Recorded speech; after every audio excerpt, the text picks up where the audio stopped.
live stream here. Today, it's another rant on WWE storylines, and Thursday we're going to be doing a Royal Rumble predictions, and I said yes, I said we, because I have Wolf or John with me. John, say hello to my audience. Hello. So basically today we're going to be talking about, like, we already kind of talked about the Royal Rumble before we decided to go ahead and do this, but it's not about the Royal Rumble. That's until Thursday. But what we really need to talk about is the WWE storylines have been garbage. More than garbage. Absolute shit. Basically shit that you would just pick up from a dumpster and then just leave on the side of a road in New York somewhere. But anyways, one of the crappier storylines we're talking about, and this one's gonna get a lot of hate because of a lot of those internet marks that will think it's the best thing ever, but the Seth Rollins turning heel thing. Now, I told John, I did admit, I did think the Monday Night Messiah nickname for Seth Rollins was okay until I gave it a second thought, and then I thought, okay, yeah, it did sound pretty damn stupid because, you know, no one really wanted to turn Seth heel, but WWE has done it. So, but John, I can't really speak for for you here, but say, well, your thoughts on that? I would gladly give my thoughts on what has to be the second dumbest storyline WWE has just released. And of course, we all know what number one is: the whole Bobby Lashley, Rusev, Lana, and now Liv Morgan as Lana's lesbian but I'm not getting onto that shit. No, because it gives you a headache every time. But it's the fact that they made Seth Rollins heel. And it's not even that much different compared to when he was with the fucking doing the whole the guy shtick when he was with the Authority back in 2015 through 2016. Absolutely, yep. He's surrounded by two bodyguards. 2014 was J&J Security. Jamie Noble and Joey Mercury, by the way. Now we have AOP. And he got the one random guy. Buddy Murphy. Back in 2015, it was with Randy Orton or Big Show or Kane. Now it's retard Buddy Murphy. And I'm saying he's a fucking retard because I'm sorry, he's not, he can't wrestle. He cannot fucking wrestle. The only move he got going for him is his Murphy Law. The Murphy Law is the only thing that's getting him over. That's it. The rest of it, he just flounders about, you know? Yeah. He's worse than a fucking magic card, for God's sakes.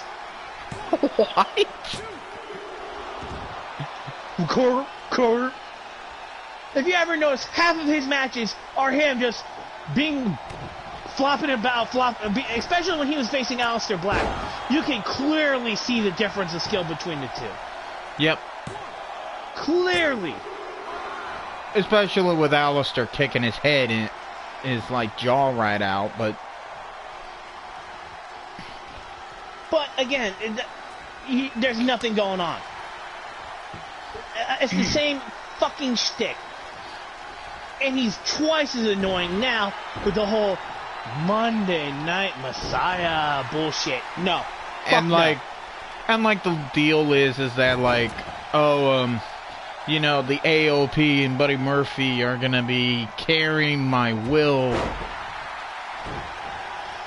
And I'm like, well, okay, first of all, you're not Jesus.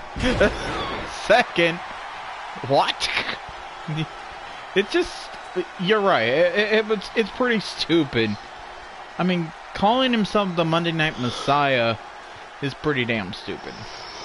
And honestly, what really pisses me off is the fact Seth Rollins had to toss himself and Buddy Murphy into the tag team title match. And won the tag team titles too, might I add.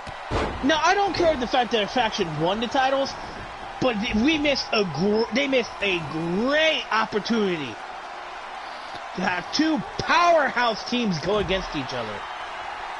Yeah. With the Viking Raiders versus AOP.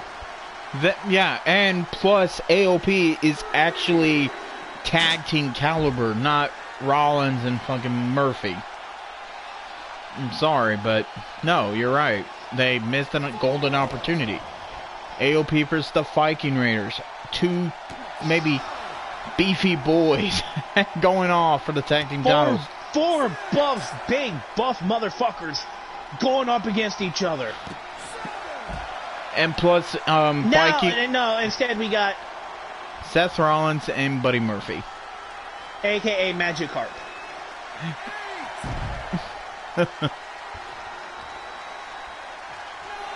like I said, I'm not even upset about the fact that their faction won. It's the fact they wasted that opportunity. Yep. Exactly. I mean, shit. And now do not get me wrong. Go ahead, since you gotta talk.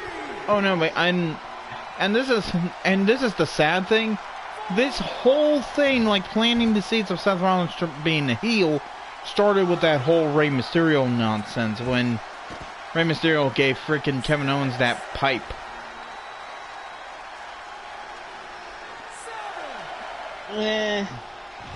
I mean, not entirely, but... Well, yeah, not entirely, sort of. But... Now, you see, I don't have a... Again, I don't have a major problem with Seth really actually being a heel and being in a faction with AOP. Yeah. But it's the fact they made his heel character the exact same as this guy figure back in 2015. The exact. I mean, I think that's the only thing he really would be good at, just that particular freaking way, you know what I mean? No, he doesn't have to sit there and be all glowful and shit like that. No. He's the architect. Let him do his shit. Stop trying to sit there and make him like this all great being. He's not.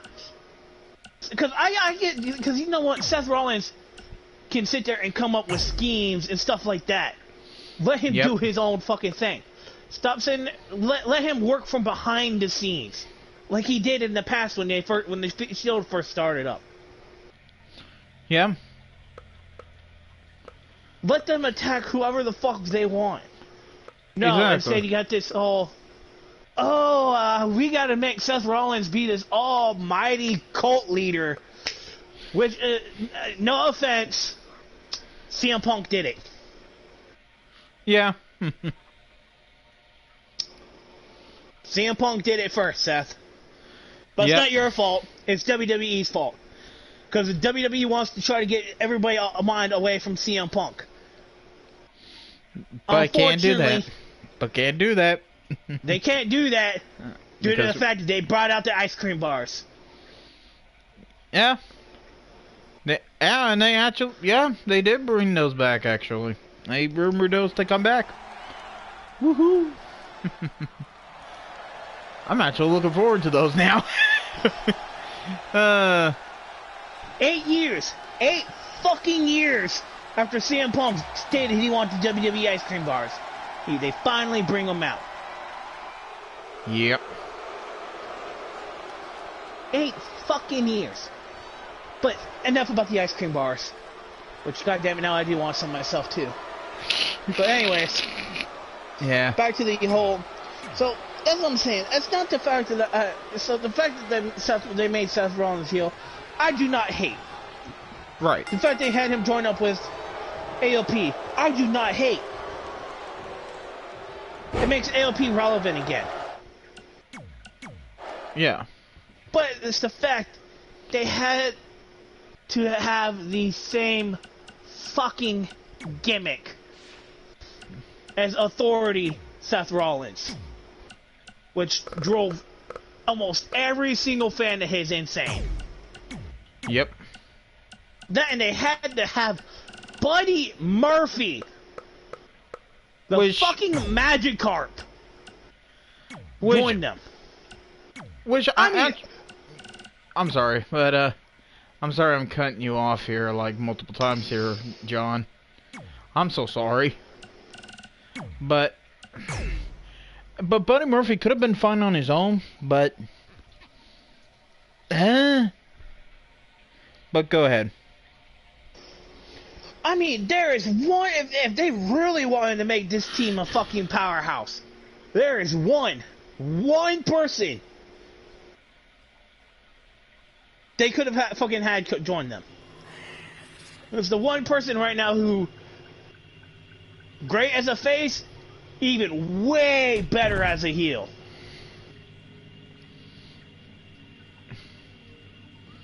And who would that be, actually? Now I'm curious. Drew McIntyre. Yeah. Boom, right there. Now that is a powerhouse faction. Like the Shield. Or, I hate to say this, Undisputed Era. Or the Four Horsemen. That right there is a powerhouse faction. That would have been a powerhouse faction. Absolutely. But no. They had to toss Buddy Murphy into the shtick. It's like you're on the verge of creating this amazing dish. Just need one ingredient. Just the one ingredient. But you tossed the wrong ingredient in. And now you killed it. Now that's a perfect analogy there, John. It's like you're trying to make a lasagna. Basically. No. Not lasagna. No. Well, There's something better than lasagna to compare this to. Okay. Curry. Okay. Curry. Alright. If you have even one ingredient that is wrong, you kill the curry. Lasagna, you can still save it by tossing some other ingredients in to fix it. But curry, one wrong ingredient, you killed it. And for killed it. And for those who actually do not know what curry is, and there's a lot of people that don't, John, will you please explain? So it's basically, best way to describe curry is basically a type of stew on top of rice, basically. Now, you can also eat curry plain, but without any rice. Yes, you can do that. Or in bread and stuff like that. But basically, it's a mixture of different fruits, different vegetables, meats, and stuff like that. And broth soaked for a long period, cooked slowly over a long period of time. Shit's absolute banging. But if you put the wrong shit in, it just ruins it. If you put the one ingredient that's not supposed to be in, an ingredient that's not supposed to be in there, it gets tossed in there, kills it. Fucking kills it. And that's exactly what WWE did when they fucking tossed Buddy Murphy into the fucking group. Yep. I mean, I probably could have lived with the whole Monday Night Messiah stick for a little bit. Before it did drive me insane. But since they tossed Buddy Murphy into the group, and then last night, they missed a perfect opportunity to have probably one of the great, a dream match of sorts. Of the Viking Raiders versus AOP, the Authors of Pain. And they just squandered it. The Viking Raiders versus Seth Rollins and Buddy Murphy for the tag titles. And even then, technically, it wasn't even Buddy Murphy that won the match. I mean, yeah, Buddy Murphy did get the pinfall. But after fucking the ref decided to pull him out of the way, well, fuck, what's his name?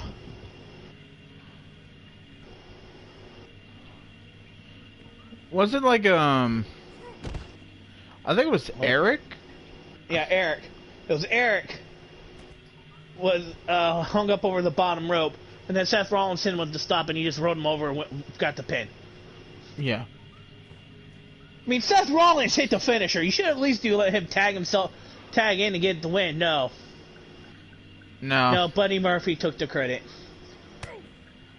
Yeah. And it's a shame, too, because, like I said, they could have had a great opportunity with AOP versus the Viking Raiders. But once again, no. They squandered it. Exactly. Just like the Finn Balor versus the Fiend. And let's actually talk a little bit about that, actually. And we actually said it a long time ago when they did this feud between the Fiend and Fiend and Finn Balor. It would have been a golden opportunity to keep things going throughout that whole thing. But after that one match at SummerSlam, that basically ended it.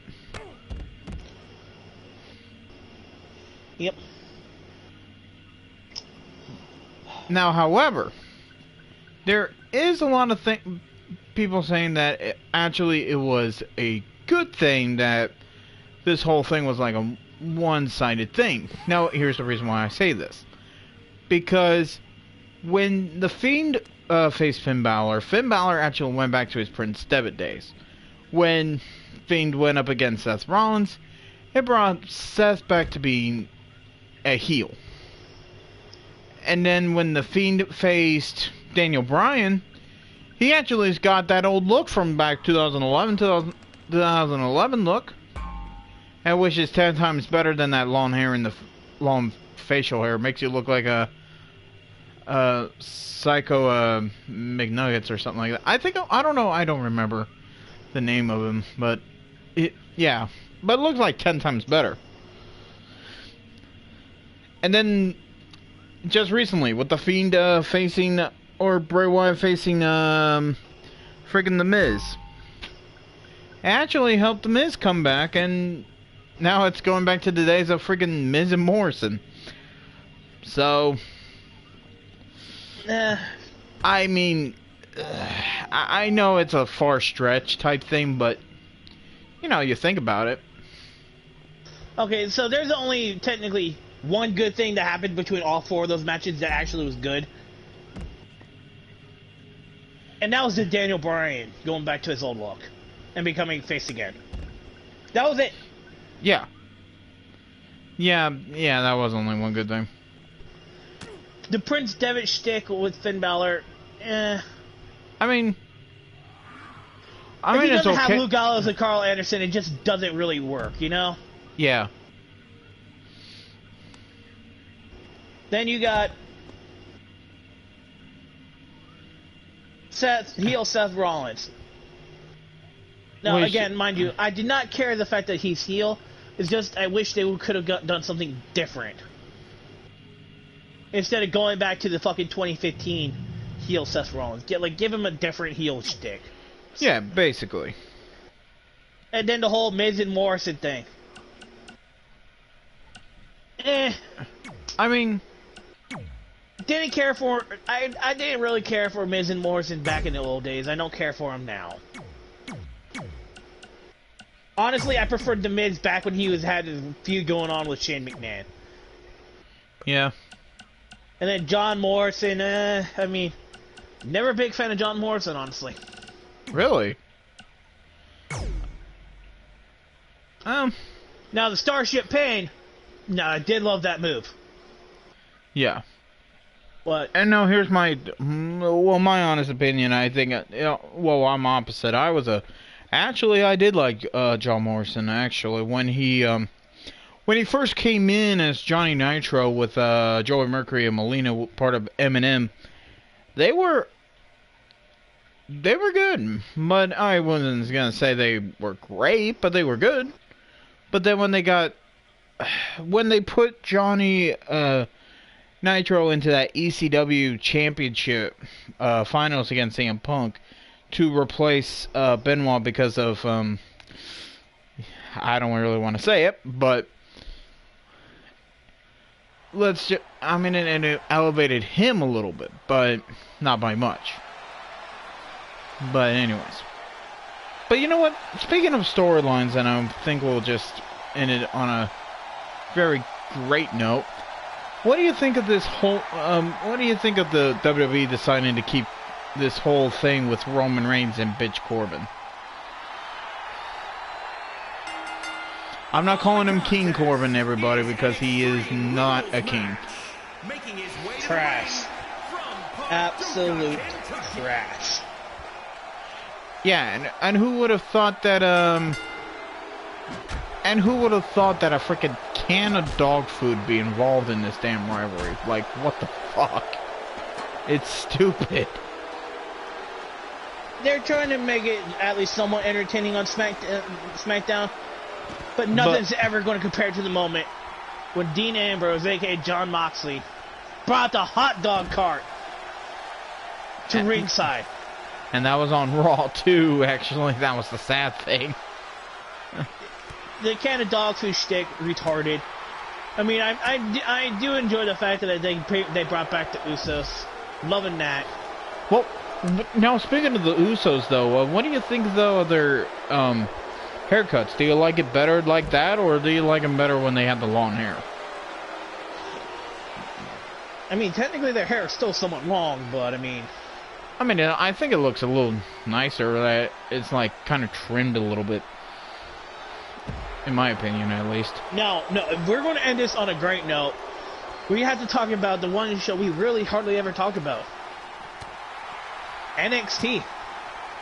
Yeah, I mean in NXT, really, like like we said before we started this thing, you said NXT is getting pretty interesting, though.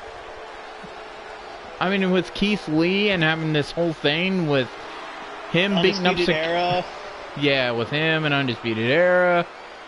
And then Tommaso Ciampa and Johnny Gargano versus Undisputed Era, with probably a sign of a DIY reunion.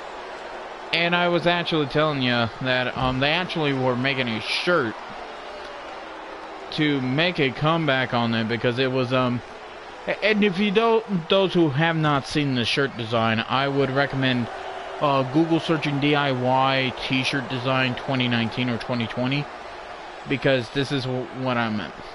So I said this. It was a black t-shirt, had a white and blue lettering, and it would have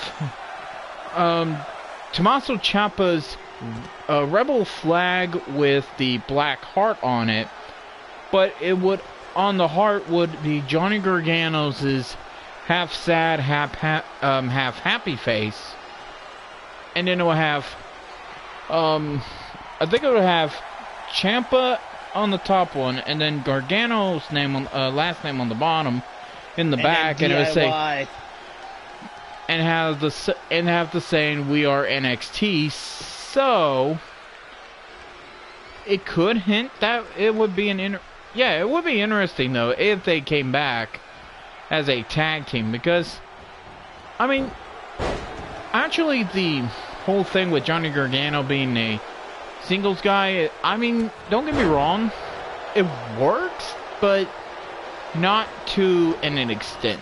You know what I mean?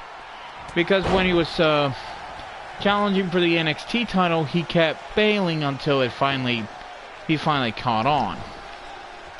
Tommaso Ciampa, on the other hand, I mean, he was great as a freaking, not only a heel, but also as a singles guy on his own.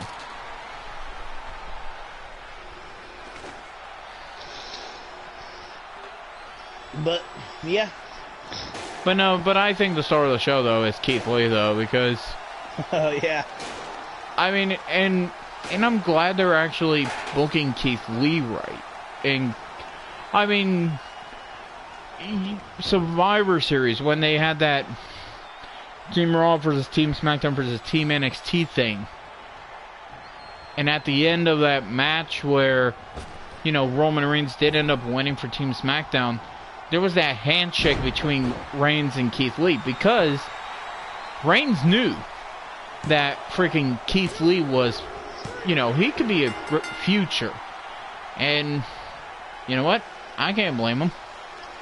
Well, to be honest, don't forget how long Keith Lee spent a lot of time on the Indies before finally getting drafted to being picked up by WWE to WWE NXT. Oh yeah, exactly. And also, I wanted to also end this too with we have now the Dusty Rhodes Tag Team Classic tournament, and of course, we already know that we had Undisputed Era in there, and then we had this is going to be the oddest tag team I think I ever heard of. Pete Dunne and Matt Riddle. And oh yeah, the Bros or weights. That is the worst. the Broserweights. The Bros or weights. I mean, how weird does that sound though? The Bros. I mean, honestly, you're sitting there extending it too much. It's just Bros. Broserweights. Bro. No, stop doing that. That's what's killing it. You sitting there going Broserweights. No, it's Broserweights. Okay. All right. No, I'm trying to joke, but in all seriousness, though, I mean it's interesting when you say it normally. That I'm not gonna lie. It's a very, I find it as a very ironic name because it's supposed to be punny, basically. Yeah. I mean, you got the bro Matt Riddle and then the Bruiserweight Pete Dunne. So Broserweight. Combine them together. You got a pun on fucking basically Bruiserweight called Broserweight. There you go. Yeah, there you go. All right. So, no, they could have just went the Bruiserweight Bros, but hey, I mean, the Bruiserweight Bros. Actually, now I think about it, that would have been actually an interesting name too, considering the fact that they're both friggin' Bruiserweights in their own right. I mean, Pete Dunne, good gracious. Matt Riddle, good fucking gracious. So there you go. Yeah. All right, but we're gonna end it there. Now hold on. Let's do one small prediction. But this is again in the Dusty Tag Team Classic. Who do you think is gonna win? Well, the Undisputed Era, which I really don't want to win, or the Broserweights. Well, hold on. Let's look at... Well, this is what we're going to do. And this is normally me when you're a geek with wrestling, you actually have to do this. Let us look... If I can find it. The tag team... Dusty Road...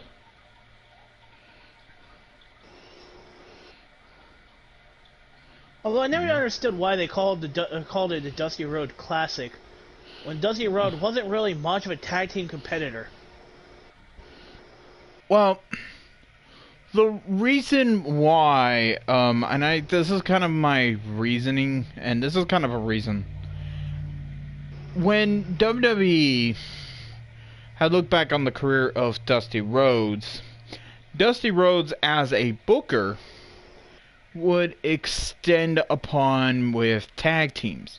When he was a booker for, I believe he was for NWA Jim Crockett when it was WCW before TBS bought it, he had a thing for tag teams. Like, for example, the Midnight Express with Jim Cornette as their manager, and then the Rock and Roll Express, and then the original Midnight with Dennis Condrey and Randy Rose. You know, with Paul Lee Dangerously, or known as Paul Heyman. And he was rich with tag teams, and even with Legion of Doom as well. Yeah, okay, that makes more sense. Yeah, so he was also focusing on not only himself, because getting into the top angle, because he was the freaking top star of the business. He was also focusing on the other stuff, including the tag team division. So, okay, let's look at the let's take a look here at the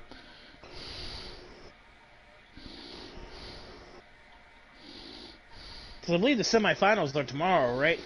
I think so, but I'm looking it up right now. Okay, must be the... Oh, by the way, I No. finally got your message. Oh, Of the shirt. oh, Jesus. Oh, must be, trying to find it. What the heck is, no, this is, 2018 ones. I won't come for the damn 2020 ones. Okay. So, yeah. Alright, here were the tag teams for this Dusty Rhodes Tag Team Classic. We got Imperium, which is, basically Walter's group from NXT UK. We had the Forgotten Sons, which is the tag team with Jackson Ryker, and I think it was, Blake, Buddy Murphy's his former tag team partner, and there was someone else on that team, but I don't really remember. Then we got the Broserweights. Then we got Mark Andrews and Flash Morgan Webster, who is that tag team from NXT. I guess it's just NXT UK versus NXT regular. We got the Grizzled Young Veterans, and I don't know who those guys are. Then we got Kushida, and then it turns out it was Alex Shelley who just joined NXT. And Alex Shelley, believe me or not, was part of the Motor City Machine Guns back in Impact TNA. And then we had Gallus, and then we had Undisputed Era. Now, hold on, I'm trying to find a updated version of it. Updated version of it, so I can know what the hell we're look at. Okay, here we go. So here are the tag teams that we have for the semifinals. We have Imperium and the Broserweights, and we have Grizzled Young Veterans and Undisputed Era. So it's going to be a 2 prediction for this tournament. 1, which 2 teams do you want to see in the finals? And then B, who would win? So, John, since I laid out that stipulation, I'll go ahead and let you answer first.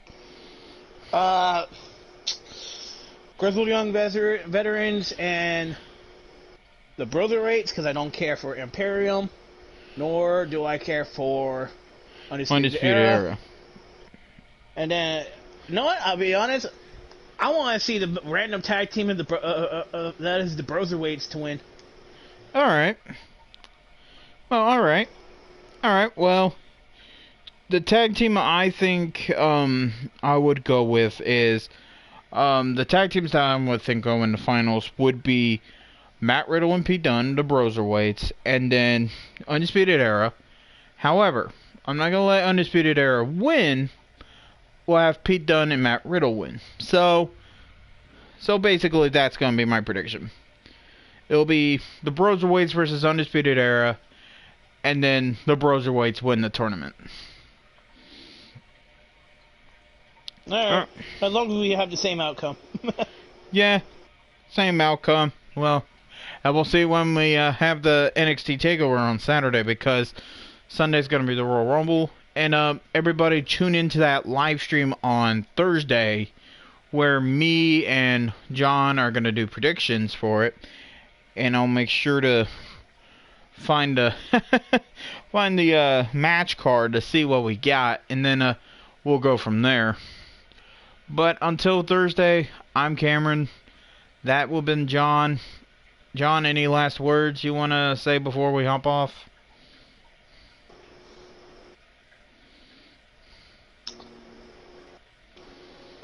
How about just one thing? How about that storyline with Otis and Mandy Rose? Otis has got good catch with women, I'm telling you that much.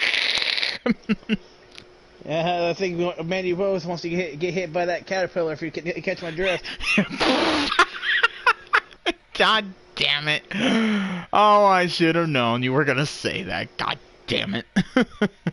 All right. Well, I'm Cameron. That's been John. We'll see. We'll talk to y'all on Thursday. Stay peace, y'all.